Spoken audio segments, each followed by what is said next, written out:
I made a video a while ago called Toxicity in Games is a Design Problem. That video didn't get many views, sadly, but the basic idea of it was that the systems inside games create an environment that promoted certain types of behavior. With the new Chaotic Raid releasing in Final Fantasy XIV, I'm reminded of that. I've read and listened to many feelings on the content and added my own in a recent rant I posted to this video. The kinds of responses I've heard that I want to talk about are comments like, "See, the Final Fantasy XIV community has been toxic all along," or something like, "The Chaotic Raid is great. It's the community that's the problem." While there's definitely some truth in those statements, I think they both miss the mark for a similar reason I spoke about in my older video. And that's, the system in the game creates an environment that promotes certain types of behavior. Think about almost every streamer's first reaction to Final Fantasy XIV.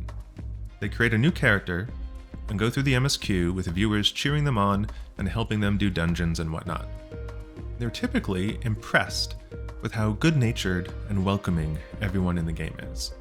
That makes perfect sense, since the game basically has a streamlined experience that's typically going to be lots of fun that everyone can enjoy.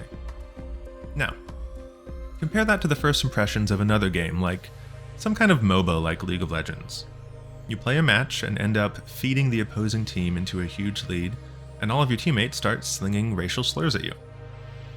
I believe the difference and the stark contrast in those communities is not the people, but the environment they are playing in.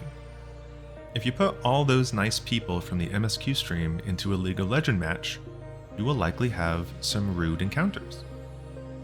And that's why, while I think the Chaotic Raid is very well designed and I really enjoyed doing the mechanics, my overall experience interacting with the content left a bad taste in my mouth. I think the system involved, in which the number of people required to not only be on the same page with the fight, but also have the constant revolving door of people leaving and joining and reprogging, creates an environment that leads to a unique type of frustration that I don't experience in 8-man content. So you can say that this is a community problem and technically be right, but I would argue that people's actions and frustrations are primarily a result of interacting with the systems involved. And that's why I am not excited for another Chaotic Raid, and why I'm not farming the new one at the moment. Thanks for listening.